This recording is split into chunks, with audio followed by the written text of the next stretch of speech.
Jennifer, thank you so much for joining us. You are so welcome. Yeah, well, I'm stoked to have you here, and it's been super cool to get to know you over the last 6 months. Can you believe it's been, I don't know if it's, can you believe it's been 6 months, or is it like, has it only been 6 months? But it's been so cool to kind of have you in my corner and to kind of get to play with you together this year. And yeah, I'm stoked to have you with us. I'm stoked to dive into some of your wisdom today. So thanks for taking the time to join us. No, you're welcome. It'll be fun. Yeah, well, let's see how miserable we can make it for people. Does that work for you? Let's just see. Like, can we make the most miserable interview and conversation of all? Let's just, how quickly can we get them to stop listening? I think that would be a fun angle for today. You think so? I don't know. I think people can do that by themselves. I don't think they need that. You Need don't us think, for that. but we're coaches, right? Shouldn't we be helping people and achieve the results? I can't do it. I'm sorry, Jacob. I'm You gonna have to can't. disappoint you. I tried to get Jennifer to sell out, but she wouldn't do it. So, okay, here we are. Well, I met you this year, as I said, and me and you have mastermind together. We spent time supporting each other. And one of the things that you've supported me with, and I've seen you support other people with, is making more money. And so, what brought you to this part in the journey that you're on where you are supporting people in making more money? Boy, it's been a number of things. So, one of the big things, so I was in the military for 16 years. And does that mean like firing like rocket launchers? Like, what were you doing? I was a scientist. A So I do a scientist. lot of different things. So manage nuclear treaties, Which doing sounds the just as scientific. badass as firing rockets, by the way, I gotta say. It was pretty cool. I'm not going to lie to you. It was pretty cool. I taught chemistry for a while. I gave out grants, all sorts of things. But what's interesting about the military, right, is that you get paid based on how long you've been in the service and your rank. That's it, right? So, for example, when I got my master's and later got my PhD, I didn't make any more money. Hmm. I earned the same amount of money as somebody else. And whether I did a good job or a bad job, I made the same amount of money. So that was sort of an interesting intro to real life. And so when I left the service, and I remember I was like, all right, I got to figure out what the heck I want to do with my life and how am I going to get paid for it. Um, I did what a lot of military people do. I thought, oh, I'll just become a contractor and I'll work for the military as a civilian. And this crusty old guy kind of sat me down and he was like, look, I hate to be the one to break it to you, but you're losing your value every day. He's like, your only value is your connections to the military and the people you know, and every year those will become less and less. And there's no way you're going to make as much as you used to, blah, blah, blah. And I came away so depressed. I thought you were gonna say inspired. So inspired by the crusty man. Yeah. And so I did end up taking a position as a contractor, and they said to me, well, how much do you want to be paid? And I was like, it was that moment like, I have no idea. I don't know how much to ask for. I don't know how much I'm worth. And so I literally calculated out if you could take my military salary and pay it out by the hour, that's what I asked for. Huh. And that felt like a huge win because I was like, well, hey, there you go. I am worth exactly what I was worth, a couple of weeks ago before I left. But here you And have the satisfaction of you're doing it on your own terms. right. So I was doing that part time. I ended up starting my own business and I started coaching people. And gradually, again, faced with this question, what do I charge people? I have no idea what to put a price tag on this. So I picked a number and I started charging people at that time $200 an hour, which felt huge, right? I mean, it was way more than I was making in my hourly salary as a lieutenant colonel in the Air Force. So that started going pretty well. And so I quit my contracting job, did that for a while, but eventually they came back and they said, Jen, we really want you to come back and do some more work for us. And I said, all right, well, you know what? My rate is now $200 an hour. Hmm. So that was more than double what they were paying me before. And was there an internal conflict that you went through in order to then say that new number to them? Yeah, it felt pretty freaking bold because not only was it more than double, But at the same time, I felt like they'd been so generous with me. These were people I'd worked with for a long time. I loved Mm. working with them. But on the other hand, I said, ordinary people are paying me $200 an hour. I think the government can afford it. So how were you able to say that to them without feeling, um, I guess, disrespectful? And it's not something that you should feel. Just based on what I'm hearing from your story, I could see how that might come up for you. It did. Um, Ultimately, I had to justify it in terms of one, fairness. So if I'm charging an ordinary person $200 an hour, I felt the government should pay their fair share. Mm. But I think the other piece of it was starting to feel like my time is valuable. And the truth is that I really liked the coaching way more than I liked the contract work, even though it was great. But it didn't make my heart sing. Well, and they say the best negotiation strategy is being willing to walk away. So that's what Yep, you had. I was very conflicted about going back. I would say I went back primarily because they said they needed me and I wanted to help them.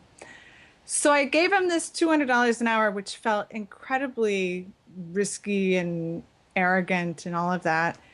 And they said, okay, No problem. didn't bat an eye. And that was that first moment where I thought to myself, wow, I had been leaving a lot of money on the table and they weren't going to do that for me. They weren't going to advocate for me to get paid what I'm worth. I had to do that work myself. And so over time, I really became interested in how do you figure out what you're worth? How do you put a price tag on what you're doing? And I've done this for a number of clients in terms of salary negotiation. I've done it for myself. And I've just found that there's usually a lot more room than people give themselves credit for. Mm. And so there's a piece of just realizing your own worth, but there's also a piece of creativity that goes into it and how you make that presentation. Mm. So let's imagine someone's listening to the podcast now, one person, and they're like, Jennifer, this sounds great. I'd love to make more money. If I had more money, I could, eat healthier, invest in the things that I care about, like my well being, have cool experiences. I'd love to make more money. How would you advise them in starting to figure out how to do that? There's a few things. One is to get into the mindset of whoever's paying you, and you really need to understand the value that you're providing them. And so this is something that I do with my clients all the time is really helping them open up because I think we're so close to it when it's us, right? When it's us providing value. And you can even sometimes get somebody to say it like, oh, well, what I really do here is help these people appear as thought leaders in their field and therefore they get more funding. Oh, Mm. really? How much more funding do they get because of the work that you're doing for them? Millions of dollars.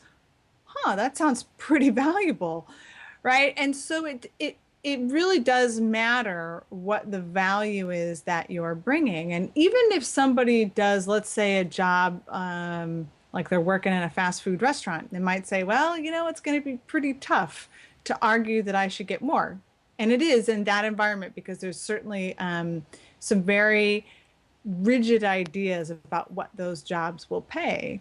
But if you can make a case for yourself, for example, if you can provide really solid value and increase the amount of money that that store is bringing in compared to other stores that are surrounding you, Mm. you might have a case. But it's all about understanding that value that you're really providing.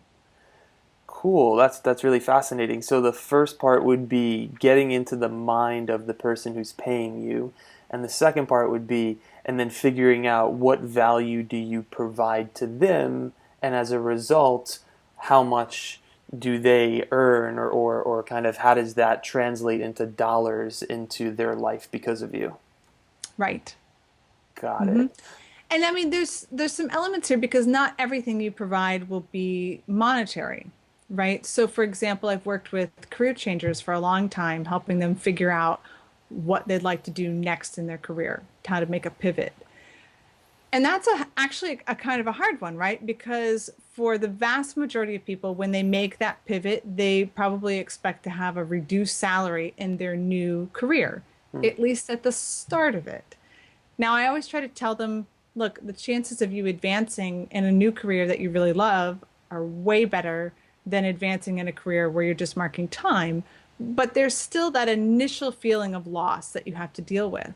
So the real value, for example, of what I'm providing there is, hey, how much would you pay to stop feeling anxious every day when you got home? What would it be worth to you to actually come home from your job and say, wow, what a great day? And to talk with excitement and energy and enthusiasm. If your work actually energized you instead of drained you, and you had so much energy left over for the relationships in your life, Mm. right? And so when you start to frame it that way, it's actually worth quite a lot. So there's a distinction. There's the monetary value and then also the emotional value. Hmm. It depends on what you're providing. And sometimes I'd imagine both. Yep, absolutely. So let's play with this. If you're cool, can I throw another example at you and maybe we'll Yeah, brainstorm? I love it. So I'm running a group right now, a really intimate group, and what are the chances that I've never had this profile client before or this a client with this occupation before, but there's two librarians in my group. So and maybe that's a more challenging one because there's a bureaucracy in place, perhaps. But if and I think they will probably be listening to this. What's up, ladies? How would you navigate someone in that position who'd want to do this, want to make more money? Do you happen to know what either one of them does as a librarian? Because there's different types. Now you're just making me look bad. I'm so sorry. We No, it's happen to fine. have a family of librarians. Well, I asked the right person then. I don't know the specifics. I think it is an organizational role. I think that they're leading some people and kind of working in teams. Although I'm not sure. Okay, so I'm just going to kind of play around with this because I happen to know some different kinds of librarians. Mm. So, for example, let's suppose that you're the person who's working with people who come in who want reference material. And so you're really the person who's saying, oh, let me help you find the sources that you need for whatever project you're working on. The difficulty for a library, right, is that their funding is going to be probably dictated by the county or the state or whatever, the city. So they're not going to get any more money if they perform better. Mm. But what you could argue, for example, is look, I could do this role and here's the value that I provide. So I help people find source material. And that's good. But I would kind of dig a little bit deeper and say, what we're really doing here and what I can help people do is I can help create a community where new businesses can start up because they have the resources of the library to help them get the material they need to do market research, to find funding, all of these things. So then you become a significant community resource rather than I'm just providing a service. Mm. So cool. And yeah, so you can reimagine your role. And one of the things that I like to tell people is that your perfect job may not exist yet, but that doesn't mean you shouldn't try to create it. I love it. That's awesome. So here's what I'm going to do.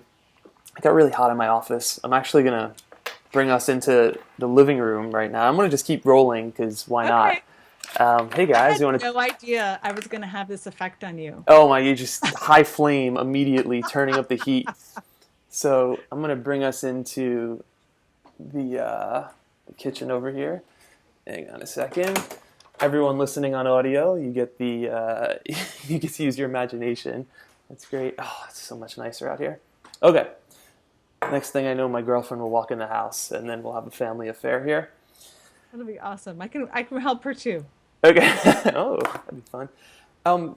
Cool. So, this is really cool. I love the specificity with which we're unpacking this. What do you think gets in the way of people making more money? There's a lot of things, as you might imagine. One is that I find people are so, when we talk about making money, they're thinking about themselves, right? And Mm, I see this a lot with my career change clients, right? They're thinking about, I need a job, I need something that's fulfilling, I need to make this much money. And none of those things are going to be very appealing to the person who's employing you. And it's not in any way, shape, or form a good justification for how much you want to be paid. mm, So the only way to justify how much you want to be paid has to be in the value that you're bringing to the other person who's paying you. So part of it is getting outside of your own needs and into the needs of the person who's paying you, whether that's an employer or a client. But I think the other piece of this that is that we have a whole set of assumptions, tell a, us. a set of assumptions that we often don't test, right? So we might say, for example, oh, well, no one will ever pay that much for my service or my product or whatever, right? And we hear this all the time, right? This idea, this assumption is reinforced. Oh, well, people have a very set idea, for example, of how much a book costs. You can only charge so much. How do you know until you've tried? Right. And so we can find examples where it's not true. Now, those are anomalies. So not all books can jump outside of that price range. And I think that's the point, right? Too often people use that as, well, that's an anomaly. It won't apply to me. And it's like, you're right. It won't apply to you if you are like most of the other people in the category. So you have to find a way to differentiate yourself, often in terms of value, but sometimes in terms of service. So let me give you an example. I had a woman who just came to me recently. She is a freelance magazine article writer and in a super tough market, the travel market. And she was like, Jen, how in the world can I get paid more? And I was like, all right, that's a tough one, again, because there's a certain idea of what it's worth to have someone write an article for a magazine, right? And moreover, if they don't pay you, there's like 100 other people who are willing to write travel articles, and some of them are willing to do it for free. So I said, why don't you go out and interview a series of editors about what would make the most mind-blowing submission beyond the article itself? What if you put together a marketing plan to go along with your article? What if you created additional content that could go on that magazine's website so that they could get more subscribers, so that the article would actually send them to the website and then people would subscribe and so forth? I said, I don't know what the answer is. I don't know what turns editors on, but they can tell you. And I said, and then you can go pitch that article and sell it. Oh, But it's right. So it's really being willing to put your assumptions aside about how much somebody's willing to pay until you've asked them. mm. What I love here that I'm hearing in kind of everything that we've spoken about so far is that it's always about putting yourself in the mind of the person who it is that you're looking to receive the money from. And Yep. ultimately, it's a shift to not what can I get, but how can I give to the point where it's so beneficial for the person who would be receiving that it would just become a no-brainer for, as a result of that, me to increase the amount that I'm receiving as well. Exactly. Exactly. And sometimes that can be super simple. It can be as simple as changing what you call yourself, like we talked about with the librarian. I have another woman who was a virtual assistant, and she was, she said, I just raised my prices to $50 an hour and it feels, crazy. This is a woman who's never been told no in a pitch. She has 100% conversion rate, and she was scared to death to raise her prices from $40 an hour to $50 an hour. And I said, you're going to find this crazy, but I think you could actually improve your prices by an order of magnitude. I think we could change your prices to $500 an hour if we just gave you a different name besides a virtual assistant. Because what she was doing and the reason that so many people were hiring her, and in fact, she did no marketing whatsoever, it was all referral, was because she was doing all of these things that most virtual assistants don't do, but business coaches or online business managers or, a marketing director does. And so I said, let's play around with changing your title and how you bill yourself. And I said, and then we can put another zero at the end. So you're talking about increasing her income by 10. What was the title that you ended up giving her? We're still working on it. Yeah, see, that's why this stuff is so powerful. And you see it because you play with this all the time, but it's a little shift can make a massive difference. And we've been raised in a culture to believe that success is incremental. It's like you hit grade 3 and then grade 4 and then grade 5, right? Or like you graduate and you go to college and you start out at whatever. You're 40,000, 50,000, 60,000. And what we're doing here is we're saying, no, wait, let's step out of the way that the system works and let's think strategically and be courageous enough to experiment with it and actually test reality and see if the Yeah. assumptions that we're making are true. And if they're not, well, we can play with it. We don't need to associate our self-worth with it. We don't need to disrespect anyone in the process. We're not immoral because we're talking about making more money. This just gets to be a fun game that we get to play. Exactly. This is what like that pretty much summarizes my big main message is people need to experiment. They need to be willing to go out and play with this stuff because you don't know what someone's willing to pay you until you ask. And there's also different ways to handle this, and you and I have talked about this too. Suppose you put out a price and they're like, no. It doesn't mean, right? Like, all right, that's it. It's a no, it's a no go.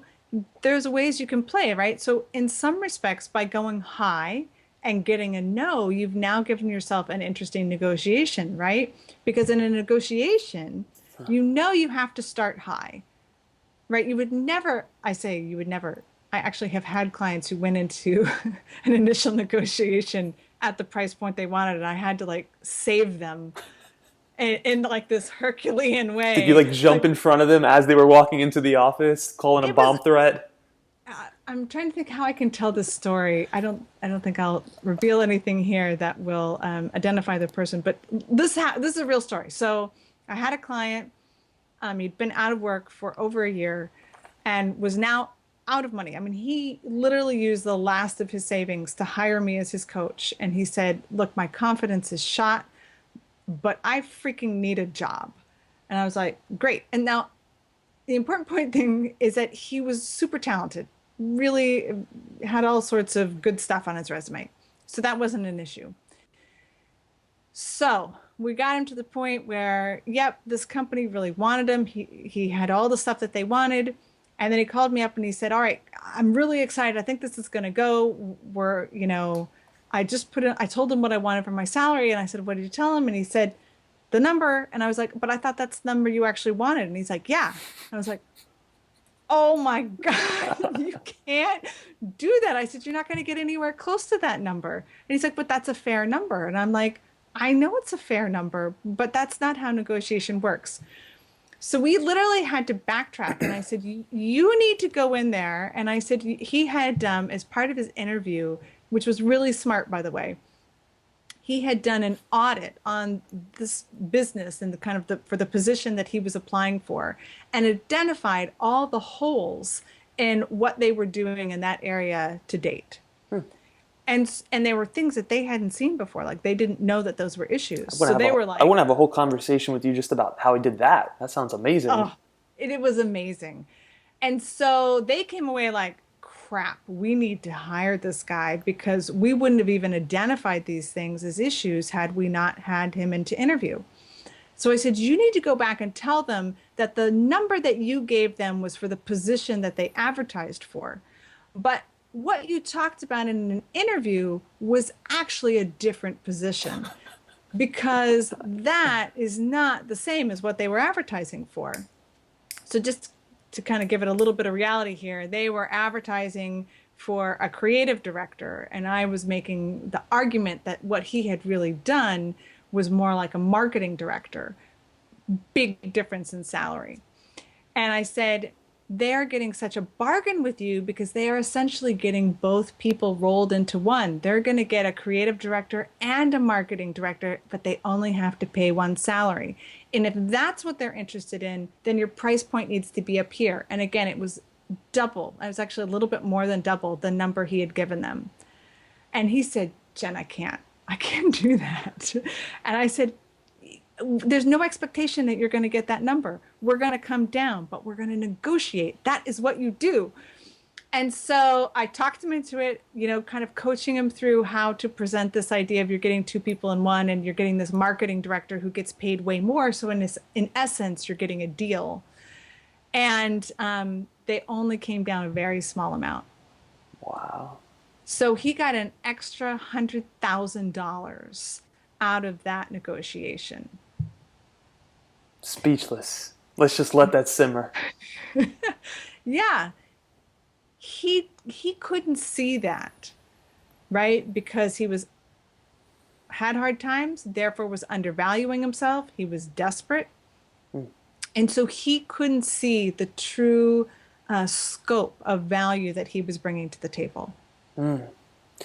I love this so much. It makes me want to ground our conversation even more. And now I'm thinking about where we first started, which was how does someone go about making more money? And you had mentioned get inside the mindset of the person who would be paying you and then figure out what value it is that you provide for them. So let's say that they actually did that. I actually want to hop back over to that. And they Yeah. started to calculate, okay, like here's how much the company earns because I'm in it. Here's how much they pay me, and they kind of figure out those numbers. So what would be the next step after that? Would it be talking to their boss? Would it be figuring out how they could add even more value? What would they do at that point? That's a tough one to answer because it's abstract. And it depends, right? If you're in a corporate setting, if you are running your own business, that kind of thing. Do you happen to have a specific example? You know, I'm just thinking about the person who's listening right now who, let me think of some of the people who are in my programs. Uh, one, two, three. Um, so I'm thinking about someone who, okay, let's play with this. This is going to be a little bit different. You, Okay. you let me know if this works. If not, we'll come up with a different example. So I And have I've some. got one in my head if you need it. Okay, so I have someone who's in one of my programs who is a world class musician, plays for the London Orchestra, the Philharmonic. Is that I said it wrong last Uh-huh. time? Like, I said like Philharmonica. It was a big laugh. Like, she plays the Philharmonica. She's really talented. She's amazing. She's like one of the best in the world, and so she is inspired to make some changes as far as actually her position, and she's thinking about while she loves that place, she's thinking that she'd like to do work in maybe a different setting that's not the current iteration of what that looks like, but with different people. And so I guess this is a bit of a different situation, talking about like career jump or shift. But I don't think that she'd be inspired to like make less money in the process, right? So how would you navigate that? In many ways, I'll tell you that a career jump is a much easier way to do this than within your existing organization. Not that it can't be done, but it's when you get to reinvent yourself, you get to redefine the rules of what you're worth and how much you're paid. Right. So just like I did for the military, that guy telling me like, oh, you're only worth your value of your connections and you'll never be paid what you were paid as a military person. Well, you know what? I got to set those rules when I made that jump. And he was wrong. So that was his opinion and maybe that was his experience, but he also probably had never tried to do something else. Yeah. So I think I mean, a lot of it depends on what she wants that new environment to look like. Is she going to strike out on her own? Is she going to, I don't know, is she going to play for a band? Mm. That's tough. Um, is she going to, I mean, there's so many different ways that you can play with, like, it's pretty You, much you know endless. what I need to do? I need to bring on like a group of like 7 people for you to just rapid coach in an hour so that it's not It's so theory. fun. Maybe Yeah. maybe we'll do that as a follow up. If you guys listening would like that, if you'd like to see kind of like instead of in the abstract, but see the coaching of it, I think that could be a really cool conversation. Let me give you an example from another client that I worked with, which is kind of cool. So she was a freelance editor, and her thing was that she was working for a university. So like 95% of her funding came from this university, and she was really nervous about it because she said, God, if anything ever happens to this contract, I'm toast. Mm. So she initially hired me to help her get a steady stream of new clients. But the problem was she had so much work from the university, she really couldn't afford to take on new clients. Like she would just drive herself into the ground. So this is another piece of that, we talk about the assumptions about how much you're worth and how much you charge, is that you need to charge enough so that you can actually deliver the greatest value. Mm. So she didn't have the capacity to deliver the kind of value she could at the prices that she was charging because she had to take on too much work. Yeah. So in her very next pitch, I said, okay, we're going to increase your rates. I said a conservative 20%. And she was like, 20%? Like, I can't do that. She said, Jen, I'm already at the high end of my pay rate for what people like me do. And I was like, who says? Who says we can't increase It's it? so fun to play with this stuff because money feels. Sorry to cut you off. Remember Yeah. where you are so we can keep going there.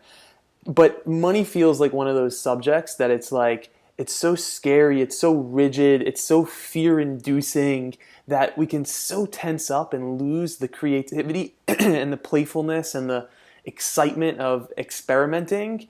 And that's what I see you do here as you're talking. You're just like, okay, we'll just try this and see how it goes. And for her, she's like, but my life will be over without that, right? There's like this like massive and panic button that just got pressed. And you're like, meh, you'll figure it out. Yeah. So, just like with the other person I told you, we were playing around with her title so that we could increase her rate. In this case, what we did is we played around with how we presented her rate. So instead of presenting her rate as an hourly rate, we said, why don't you charge a certain amount per day? And then you will bid that project on how many days you're going to be working. I said, but you don't need to tell them how many hours you're actually working in that day. So we actually reduced the number of hours in her day, but then increased the price. So that's how we were able to get that 20% change. Yeah. To them, it was pretty much transparent. That is, what you were then saying to them is, all right, here's this project. I think it'll take me 5 days. My rate is so much per day. Is it worth it for you? Is that worth it for you? That's the only question that now comes up. Is it worth it for you to pay me this much for this amount of time to get this project complete? And their response, no surprise here, was sure. Mm, yeah. They didn't know what anybody else was paying her, but she had a reputation as one of the best in her industry. So, okay, here's another thing that's really important, especially for freelancers. A lot of times, especially somebody like this, where she's a freelance editor, there's tons of freelance editors out there, right? So you tend to think, oh, there's so much competition, so I have to lower my prices in order to be competitive. There's two problems with this kind of thinking. One is that the kinds of people that you would like to hire you are not looking for the cheapest person around, right? Because it signals that you're not that good. So the best employers are looking for people who are really good and are going to deliver good service, and they know that that costs money. So as long as you're within a certain range, and even then you can play with it, they don't care. But here's the other really important thing. Most of these people aren't going around and shopping around with the entire group of freelance editors on the market, right? Many times you were the only person they're talking to. They've asked somebody, hey, do you know someone who does this? They got your name, and they've really already decided to hire you as long as you're not too far out of the range of what they expected. Even then, you can still sometimes make that sale, even if you're way outside what they expected, if you can show your value. If you can say, hey, I'm not just an editor, because, and again, this is what we talked about with this client. She said, who's going to pay me that kind of money to put red marks on a paper? And I said, no one. They're not paying you to put red marks on a paper. In this case, this was somebody who was writing a grant application. And if their grant application was successful, they were going to get millions of dollars. So really, their investment in her to make the best grant application that they could was well worth it. She was still undercharging.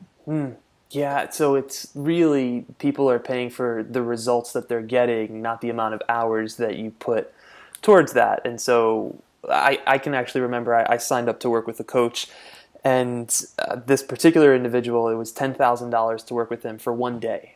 And it was a huge stretch for me. I mean, if you're listening, you'd be like, what? Like, and that's how I felt. I was like, what? But I'm going for it. Like, this is the life I'm inspired to live. We were mapping out $1 million business plan for the next year. And I remember, he was supposed to be there at like 8 in the morning, and he didn't come until like 9 or 9:30. And I was like, are you fucking kidding me? I paid all this money to this guy, and he's like an hour and a half late. But what I didn't understand was that, and maybe there's a little bit of like, one, he probably should have still been on time, but two, he was working in cultures. He was getting hired by million, sometimes multi-million, sometimes billion-dollar companies to come in and coach, and they're not so concerned about how many hours he's working. They're concerned about the result that he's ultimately getting. For me, that was a little bit of a different model, because here I am in like my, at the time it was like a one-bedroom New York apartment, like it was very different. We were not $1 billion company at that point, but I can remember that. So my question for you, going off of what you're saying, what I love about it, Jen, is that you're so nonchalant. It's just like, yeah, so okay, so if they say that, then we'll do this. Or if you present it this way, then we'll do that. How does someone who's going through that navigate the fear?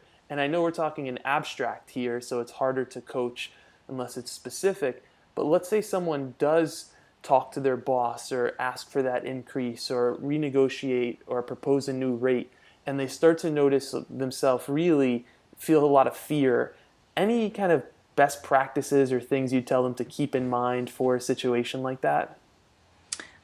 I think one piece of it is it's worth asking. Are there repercussions? I think that's really what people are worried about. Are there repercussions for me asking for more? And the honest answer is sometimes, right? Especially in a corporate setting. Gonna get like a pimp slap? Like what is the repercussion? The repercussion can be if you do that poorly, if you go in there and you're super nervous and you fail to justify your value, you will actually decrease your value in the mind of your supervisor rather than increase it. Because of your So, composure? right, your composure, the way you've handled that, you've just now signaled you're not really ready. So whatever they thought of you before that conversation, it can go down. So yeah, so this seems like a big risk. So perfect. Take us into how do we deal with this?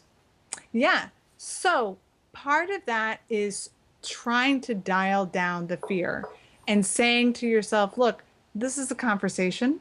It's a negotiation. It's going to last beyond this conversation, right? And so it may or may not work with this person, but as long as you are willing and have the ability to pivot, and like I said, it's often so much easier to have this conversation with someone else. I would probably start there. Go out and pitch yourself to other people and practice there first. They don't know what you're worth. And there's no real loss there, because if they don't hire you, well, you still have what you already had. That's so smart. When I think about as a coach, the more that I've learned to do sales, the less nervous I've gotten. And at some point, it just becomes fun. It's like, let's have some fun, talking about working together. And there's Right. still times when I'll raise my rates, or I'll have not done a set, like been doing proposals for a while, and I'll get nervous. And so for me, it's like, of course, repetition is how you get good at this. However, looking at someone who's in a corporate job who might only have one person to talk to, which is their boss, I think that's a great mindset, which is you can go shop yourself at other companies or go on a bunch of interviews and just try it out there and see how that works. And then you can actually come back to your boss and say, hey, I got an offer for this much. What can you do? And then that becomes a negotiating tactic. Right. And I think it's important too, if you go out there and you're pitching yourself and you're not getting what you want, that's a good sign that maybe you haven't really gotten into the mindset of what your value is. That's another question I wanted to ask you. Any strategies for figuring out how to actually be more valuable instead of just asking for more money, but how do you actually deliver more value? Yeah, I mean, I think again, part of this is really just spending some time getting in the mindset of whoever you're working for and saying, what are they really trying to accomplish here? Mm, What can I do to make that more valuable? If you can't figure it out yourself, ask them, mm, right? And again, you don't have to ask your boss if you're in a corporate setting. I mean, it depends on the relationship. Put together a market survey and decide to go out and interview all the people, all your competitors, and say, what is it that really brings the most value in this particular department or whatever? I'm putting together an article on this, and I'd really appreciate your insight. ah, so cool. And, maybe you take that to your boss and say, hey, I did this survey and, here's what people are saying, and I'd love to talk to you about it. What do you think? So here's a question that I've been wrestling with, and it's kind of part of my intention to go deeper into this. I haven't really heard anybody talk about it, so I'll throw it your way and we'll Yeah. see. I love prefacing things like that. It's like I could be talking about anything right now. I could just drop like the craziest thing on you, so I'll just let that sit. So, have you ever paid attention to or thought about, how do you make yourself recession proof? Yes. So part of this is learning what the value is and being at the top of that value scale. That's a piece of it, Meaning like the best in your industry? right? Being invaluable. I mean, I remember in one job that I had when I was in the military, actually, and somebody was saying, Jim, we have a problem here because you have become invaluable in this role and all the information is in your head. And I know you're not going to be here forever. So I really need you to get this down on paper. And so being invaluable can be a good thing and a bad thing. At that moment, they were actually like, okay, you're making me nervous Yeah. because you've done a lot of things and I don't know how to continue it after you're gone. But in the corporate world in particular, that's a useful tactic. The other piece of it is practice pivoting, right? I think too often, and I will say, so this is something I'm super passionate about. I don't know if you remember this about my career history. So I worked in human performance enhancement when I was in the military. And a big piece of what we were doing was human computer interaction, especially taking into account all the advances that were happening in artificial intelligence. So here's what I can tell you. We all have to learn how to pivot because all of our jobs across the board are going to change so fast. And too often people wait until things are dire to pivot. That is the wrong time to do it.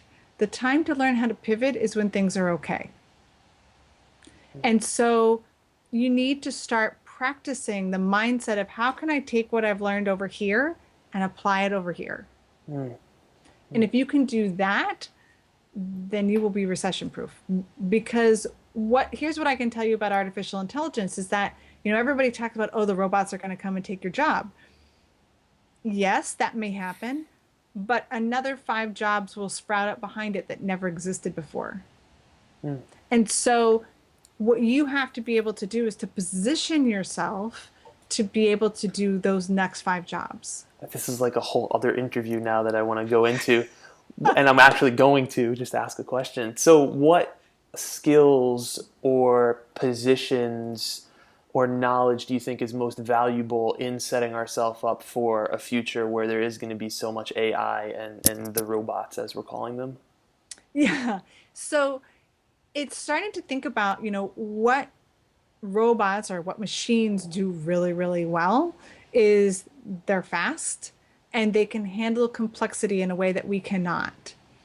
What they can't do, at least so far, is they're not terribly creative. They're certainly at least no more creative than the people who created them. And they're not very good at nuance. Hmm.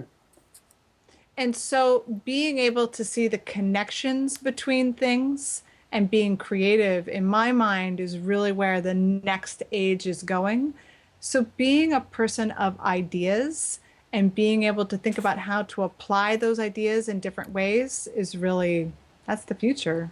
And we were seeing this in science, by the way. So this was really fascinating. So yet another one of my jobs in the military was to give money to scientists to do grant work. So for example, we wanted to study what kind of paint would be most effective to help planes not rust so much. It sounds like a boring question, but it's pretty important. And so it turns out that we had a paint that already was really, really effective at doing that, but it had uranium in it, and that was a problem. And so, from a health hazard standpoint, and so it was okay, we've got to create a paint that's at least as good as the paint we already have, but that means we have to understand how it works. So we had all of these corrosion scientists studying that question. How does this paint that we've had for decades prevent corrosion? And nobody could answer the question. And finally, what we did is we hired a scientist on grant money who had never worked in corrosion in his life. He'd never done anything like that. And he was the one who figured it out. And the reason that he was able to do that was he was able to take skills and knowledge and ways of thinking from a completely different field and apply it to this new question. And that's what people need to learn how to do. That is the whole definition of a pivot, is taking what you learned in one arena and learning how to apply it in another. That's so valuable. I love it. Let me check in with you. How are you on time right now? I'm cool. You're always cool. We know that already. Come on. Give us something we don't know. Well, let me ask you this. Well, actually, I want to ask you one more question on that before we move on. So would you consider emotional intelligence fitting into the category of what computers or machines won't be taking away from us? Yes. Yes. Or jobs away from us in that domain? Yeah. So, I mean, it's evolving, right? I mean, what's very interesting, for example, is even us coaches and therapists, for example, they're already finding that in some respects, people prefer to speak to a computer rather than a human because the computer doesn't judge. That being said, there's another element there, though, right? Because the computer can only say, all right, I'm listening to what you're saying and I'm matching it in my database. But there's an element there of an emotional intelligence that I think we don't even understand, much less we don't understand how to program. And it's fascinating because it's not logic, it's emotion. And we're trying Right. to map emotion with logic, which in itself is a different frequency, etc. Yeah. Right. So I think, going back to this idea of, what provides the most value, I think in the future, things that really speak to improving emotional states is going to be incredibly valuable because some of the things that we've traditionally seen as being very valuable, people in finance, right? The people who make money are valuable because they make us money. More and more it's being done by computers. Lawyers, they help protect us from other people taking our money. More and more is going to be done by computers. Doctors, again, it's mechanics. A lot of it is mechanics. More and more being done by computers. Yeah. So the old things that used to be the highest paying jobs, I think are going to be far less so. And so understanding how to take some of that thinking, but add in the emotional intelligence angle, I think will be really powerful.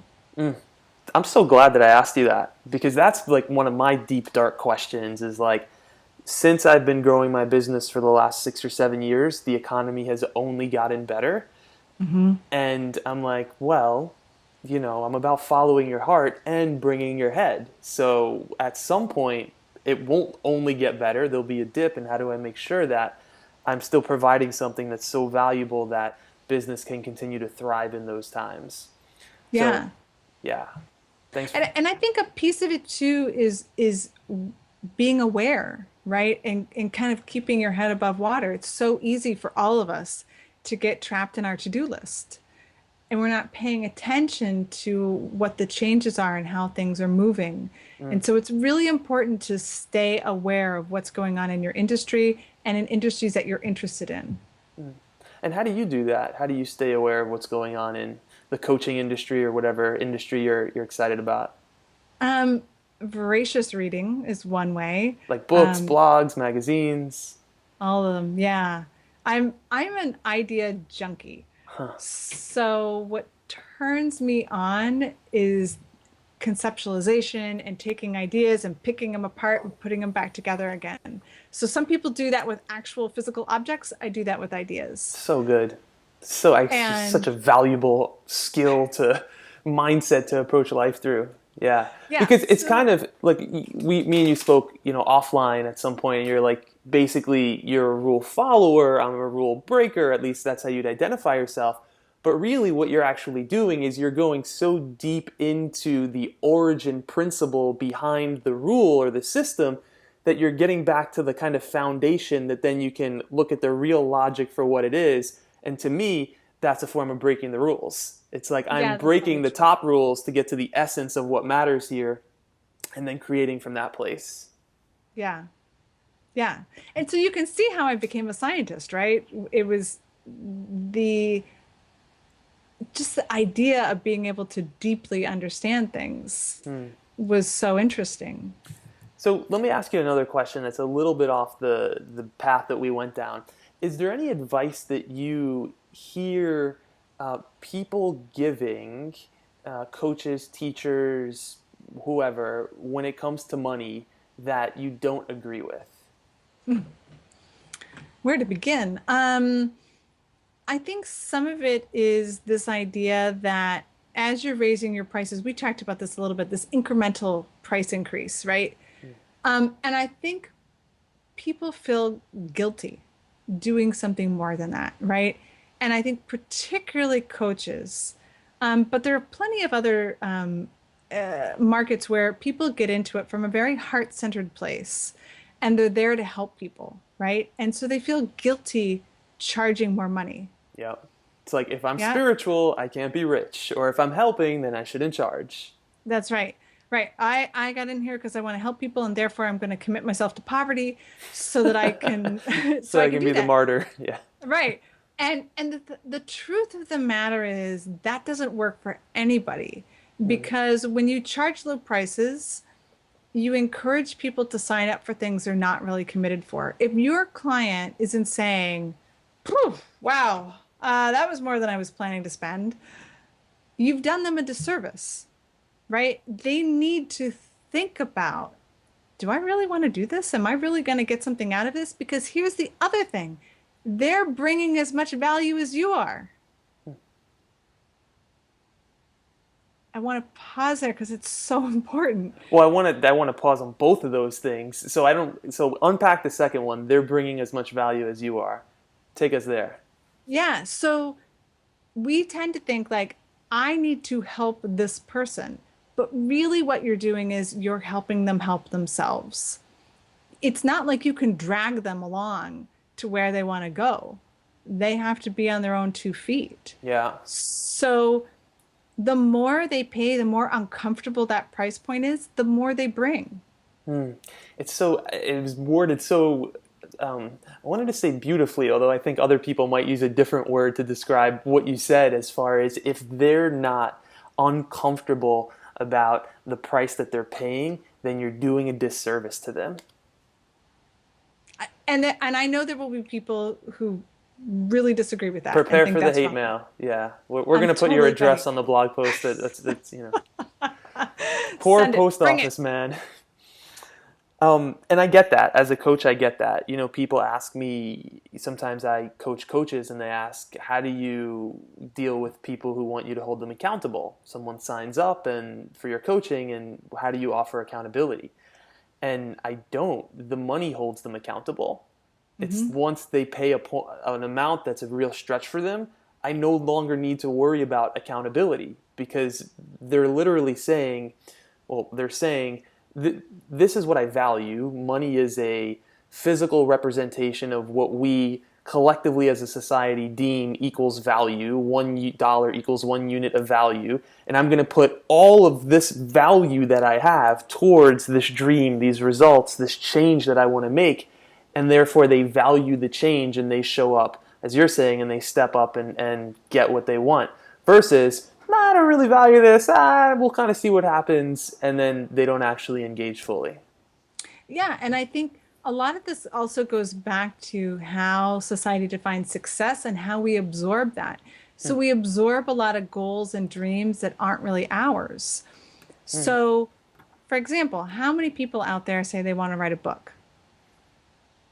Why? Right? If you're not an idea junkie like me, yeah. who just can't help themselves, what's really behind that desire to write a book? Most people hate writing. Most writers hate writing. So I think it's worthwhile to really make people pause and say, you know what? Do I really want this book? Do I? Because what will happen, and we know this, right, is they'll buy a book on writing books, they'll take a short course on writing books, they'll do this, and over their lifetime, they will spend a ton of money Mm, and get nothing out of it. mm, How yeah. can that not be wrong? That's what I think is wrong. Well, I love it. Let me wrap up here and ask you, what's the number one thing that you wish you knew about making more money? And I actually want to put a little twist on this. 3 years ago, right? How long has it been since you've been an entrepreneur or out of in your own Five business? Okay, years. so let's say Yeah. 3 years ago. So you're already kind of on the path. What's the number one thing you wish you knew 3 years ago that you now know? Hmm. I think the biggest thing is just it's okay to experiment. And I can't know. I can't know where that ceiling is unless I'm willing to try and break through it. Mm, I And love I it. haven't found it yet. Mm, spoken like a true inspiration. Well, thank you for being here, Jen. I'm stoked for you. If people want to learn more about what you're up to, I know that you run group programs occasionally. I don't. Do you still have any spots open in the upcoming group program? You do. I do. Okay, cool. So, how can people find out more about maybe contacting you or the program, or just staying involved in your work if they're interested to do that? You can always go to my blog, everydaybright.com, and check that out. There's a variety of topics on kind of living a better life there. Or you can just email me. That's really the easiest way. Jen, Jen, at everydaybright.com. And I'd be happy to talk with people. I love that. When I first started my site, I used to throw my phone number out in interviews. I was like, just fucking call me. It'll be great. And I remember the first call I got. I was in Times Square, driving through Times Square with my dad, and my phone rang, and it was an unknown. It was a number, but I didn't know the number, and I put it on speaker so that I wouldn't get a ticket. It's like, hello, is this Jacob from Sensify? And I'm like, yeah. And it was like such a moment where like I was felt so proud. Like my dad was witnessing like a random fan call me, right? It was like I had made it. So I love that you give your email out and let people just hit you up directly. Jen, thanks so much for being here today. Thank you for having me. It's always fun to talk to you. Right back at you.